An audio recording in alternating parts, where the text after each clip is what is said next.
At least one resident living on Cable Avenue in Cleveland says he's ready to pack his bags. 30-year-old Michael Douglas Evans is wanted in New Philadelphia. It's a big deal when a kid loses their stuffed animal. Kidding me? This is a 13-foot alligator just hanging out on a Florida golf course. We see that warm up. We always go through this, and it's already a problem in some neighboring states. It's split in half. There are still pieces of debris out by the scene, shattered glass everywhere. It says, "Don't judge me. My mornings start at midnight." I'm on Detroit Road, right by Crocker Park. This apartment complex that caught fire and is still on fire is the Barrington apartment complex. Right behind me, they have this area blocked off. Detroit closed between Bassett Road and Settlers Reserve Way, about a quarter mile. When we got here, flames shooting through the attic area of one of these buildings. There are 3 separate buildings of the Barrington apartment complex, according to a resident I spoke with, and one of them caught fire. We know about a dozen people were evacuated, and a firefighter was injured. We found out it was just a minor injury. Now, 7 different departments are on the scene responding to this. I'm not sure if we do have some sound. We do. Okay, let's go to that fire chief from Bay Village, one of the departments that responded. Take a listen to what the chief told me. Ended up being So, Jackie, what I could tell you is that they are helping those residents evacuated right now from that one building. They're taking them to the Westlake Rec Center. Also, the Red Cross is out here helping them out. In the meantime, this area blocked off. Not a good idea to take Detroit. About a quarter mile is shut down again between Bassett Road and Settlers Reserve Way. 2 boys ages 13 and 15 were simply going to a convenience store to buy iced tea when shots rang out. Our sources telling us this was over a dirt bike robbery, that the shooter was looking for a witness who could link them to the crime. Witnesses heard gunshots at the Marathon gas station near 117th and St. Clair. 10 minutes later, more bullets were fired into Russell's Food Mart parking lot across the street.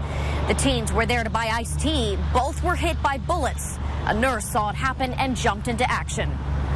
Putting the pressure to... Police found more than 20 shell casings at the scene, and witnesses saw a 2015 white Dodge Charger with tinted windows. They believe the shooter was in the back seat of that vehicle using an automatic weapon. Live in Cleveland, Kristin Byrne, News Channel 5. All these babies is getting killed for what? As soon as neighbors saw the police lights and sirens, they knew it couldn't be good. These kids don't ask for this. They're being taken out for what? The shock still hasn't settled. Hearing another child, a baby at that, had been shot in the city, let alone their backyard. It's sickening. I'm sad. It's disgusting. What is it going to take before these animals begin to conduct themselves in a manner of how we're supposed to conduct ourselves? It has to stop. But what can the community do? A question we keep asking again and again. After now, a 3rd child killed in Cleveland's East Side in a month's time. We all share the same sentiment in that the line has been crossed. Mayor Frank Jackson on scene of this latest death, at times at a loss for words. What can you say?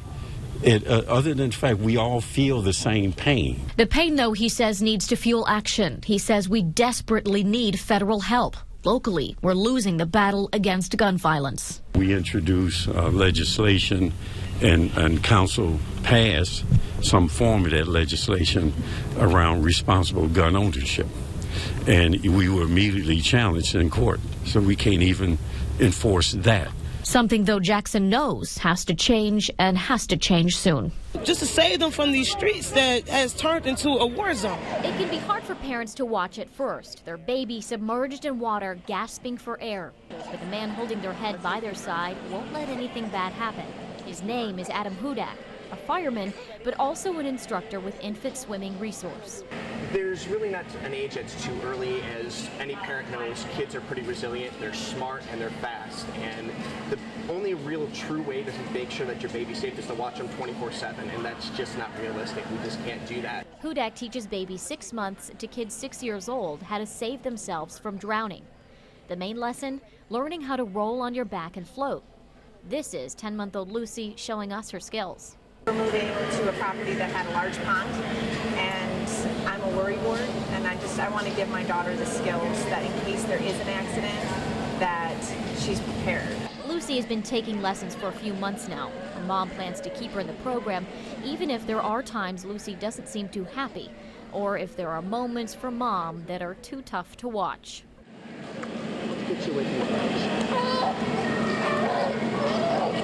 Kathy Maddox signed both of her kids up for drowning prevention classes, Karen, who turns 3 next month, and 1-year-old Bridget. They're in the middle of a pool and the side's not there, and they can just get to their back, get their mouth, above water, and it gives you that, like I said, that few extra seconds. Not just a swimming lesson, but drowning prevention. If you're 6 months or 60 years old, if you could roll back and float, you're in a lot better spot than if you're face down in the water. And peace of mind if these babies ever find themselves in the water alone. If something were to happen and I never did it, I could never live with myself. Today, the House is expected to vote on the budget. Then the governor must sign it into law in the next 4 days. The budget gives Ohioans a 6.3% income tax cut, continues an expansion on Medicaid, and also funds public schools. What is SPF? Apparently, most Americans are a bit confused about sunscreen labels. Researchers at Northwestern University found only 43% of people understand the definition of sun protection factor.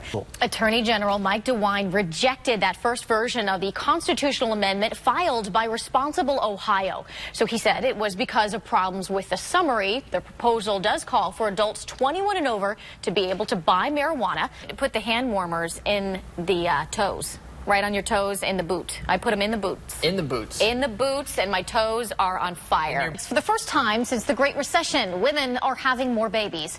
The birth rate in the U.S. is up 1% from 2013 to 2014. That's the first increase since the year 2007. Driving the trend, women in their 30s and 40s. Some economists say that the feeling that the recession is ending for some people could be the reason for the increase.